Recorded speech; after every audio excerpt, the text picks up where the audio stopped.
Quiero afrontar en esta meditación de esta tarde una cuestión que me preocupa extraordinariamente. Hasta tal punto me preocupa que creo que está en juego, posiblemente como nunca en 2000 años, el futuro de la Iglesia. Veo en el horizonte la posibilidad real de un cisma de graves consecuencias. Naturalmente, mi opinión no tendría mayor valor si no estuviera unida a la opinión de personas mucho más entendidas y relevantes que yo. La utilización que se está haciendo del concepto de misericordia es una utilización absolutamente demagógica y por lo tanto falsa y dañina. El concepto de misericordia mal entendido, separado del concepto de verdad y por lo tanto del concepto de amor, puede ser dañino, tremendamente dañino, para incluso la persona a la cual supuestamente se le quiere beneficiar. Y desde luego para el conjunto, para el cuerpo de la Iglesia, que va abocada a un cisma. Confío, estamos rezando muchísimos para que esto no suceda, ¿no?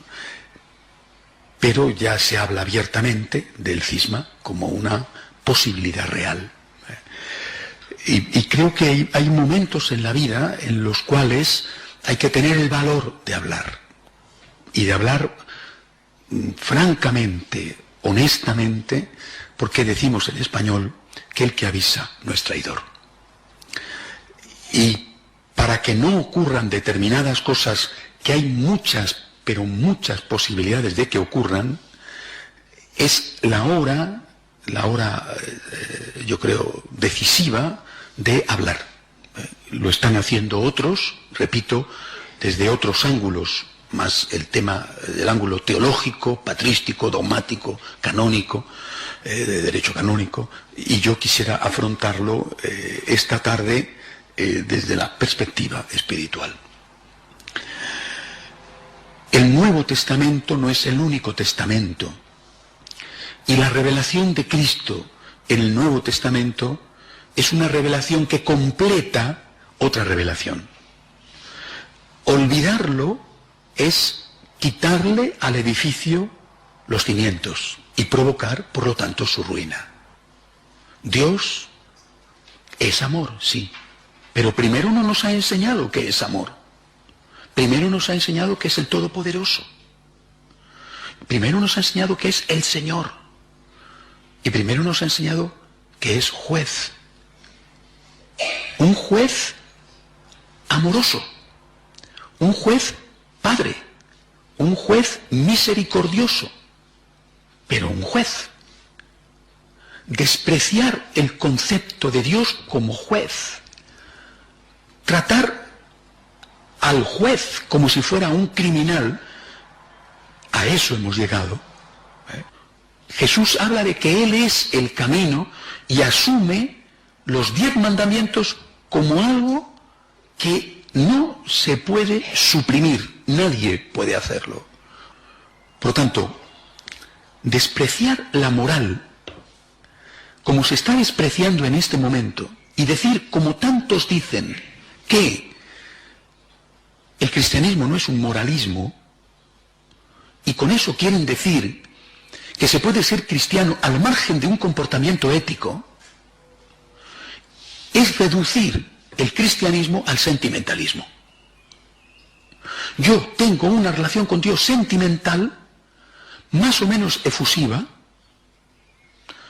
incluso habría que decir no sentimental, sino sentimentalista o sensibloide, según la cual yo hago lo que me da la gana en mi vida y pretendo que Dios esté contento conmigo. Decir que la misericordia tiene que aplicarse al margen de la verdad o en contra de la verdad, eso sí que es ir directamente contra las enseñanzas del propio Cristo. Él es la verdad.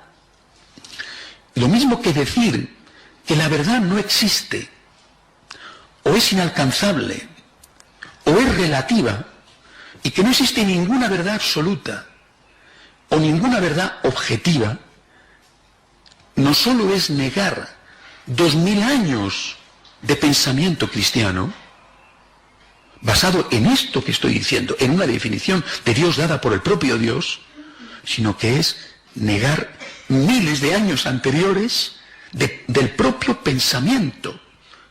O sea, es retroceder culturalmente a una época anterior a Sócrates. Hay que tener o mucho valor o mucha ignorancia para atreverse a decir esto.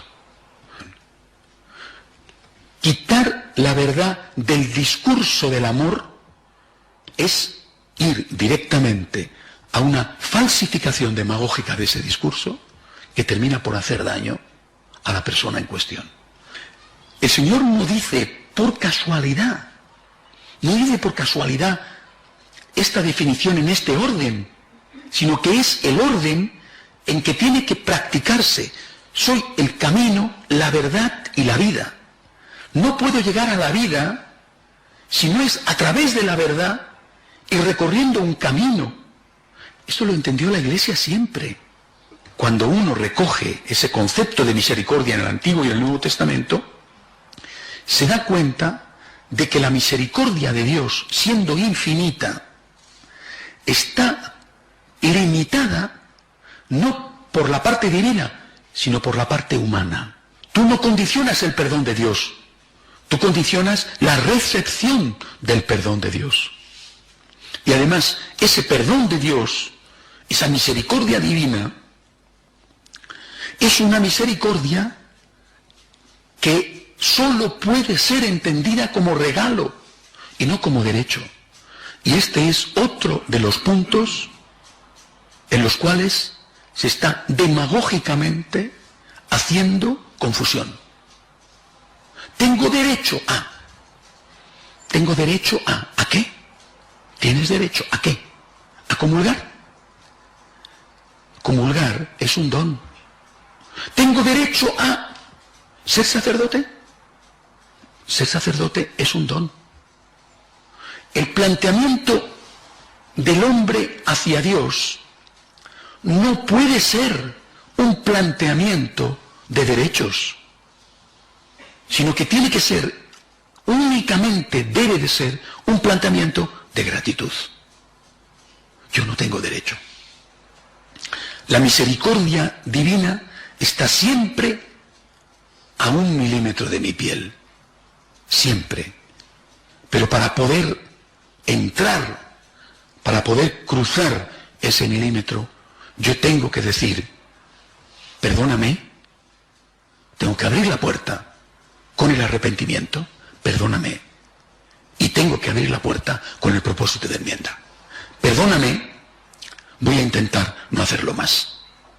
Entonces, esa misericordia divina que ya salió inmediatamente del corazón de Dios, llega a mí y yo la experimento como algo maravilloso que no merezco, como un regalo al que no tengo derecho, y doy como respuesta a esa divina misericordia mi agradecimiento, que tiene que ser un agradecimiento de obras y no solo de sentimiento. El primer acto de misericordia que tiene Dios para con nosotros es decirnos la verdad. Hemos llegado a un punto en el cual consideramos misericordia la mentira, el engaño, y pensamos que somos misericordiosos con la gente cuando les engañamos y les mentimos. Tengo que darte una mala noticia y una buena noticia. Estás enfermo, pero tienes arreglo. Esto es lo que dice Jesús. Nosotros decimos, no, usted no me puede dar esa mala noticia. Usted solo puede decirme, estoy sano y estoy sano. Perdona, pero si te digo que estás sano y estás enfermo, nunca te curarás. el mal irá creciendo y por lo tanto nunca podrás alcanzar la salud, la felicidad, ni aquí ni en el más allá. Tú solo puedes comulgar el cuerpo y la sangre del Señor si estás éticamente preparado, soy el camino. Y si estás dogmáticamente preparado, soy la verdad. Si aceptas las enseñanzas de la Iglesia y si estás en gracia de Dios. Esta ha sido la tradición de 2000 años. Por eso la Iglesia no puede aceptar a la comunión, por ejemplo, a los protestantes. Apliquemos esto a los casos concretos. Se está hablando de que los divorciados vueltos a casar sin haber obtenido la nulidad matrimonial pueden comulgar. Pero están planteándose un problema que en primer lugar no es el problema de la familia y está planteándose en el contexto del sínodo de la familia, hasta tal punto que el cardenal Casper, que es al cual el Papa Francisco encargó la relación previa al estudio de este sínodo, el cardenal Casper ha llegado a decir que si esto no se admite, más valdría no llevar a cabo el sínodo.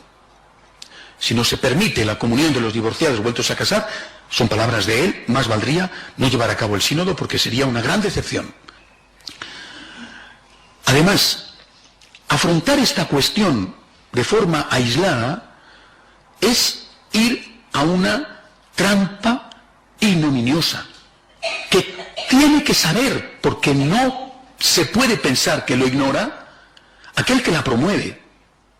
Es decir, abierta la puerta a la comunión eucarística al margen de los dos puntos que he dicho antes, estar en gracia de Dios y aceptar el dogma, es decir, al margen de el camino y la verdad, pretender llegar a la vida, que es la unión con Dios, sin pasar por el camino y por la verdad, aceptar esto en este caso concreto es abrir la puerta al resto de los casos.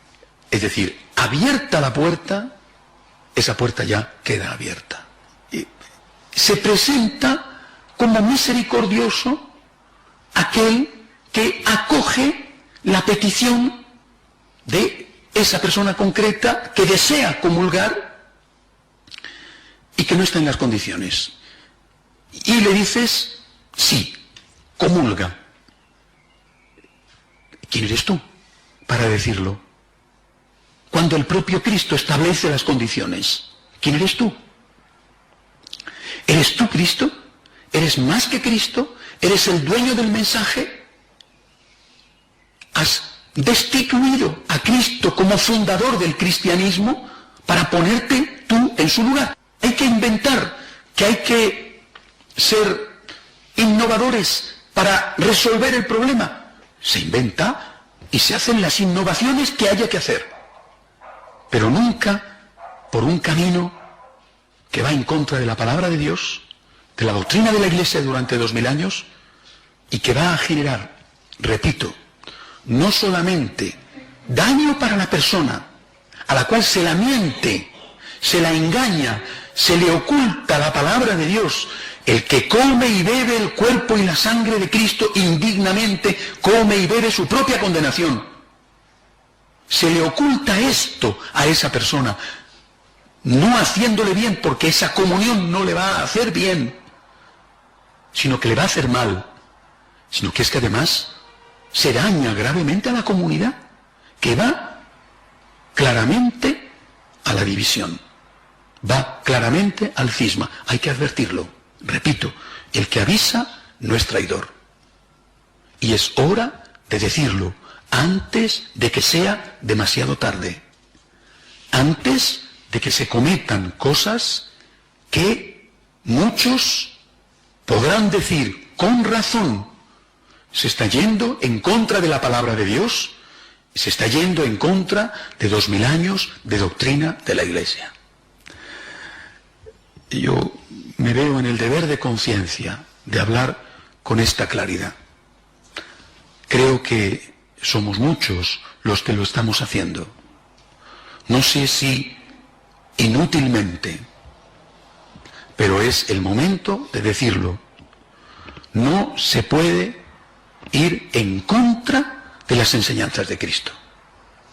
Nadie, absolutamente nadie, puede en la Iglesia Católica decir: habéis oído que Jesús os dijo, pero yo os digo. Porque solamente Jesús es el Hijo de Dios. Y nadie en la Iglesia Católica es Dios por encima de Dios. Por encima de Jesucristo en la Iglesia Católica no hay nadie. Si alguno pretende ser más Dios que Jesucristo, está automáticamente fuera de la Iglesia Católica. Vamos a hacer un momento de oración en silencio.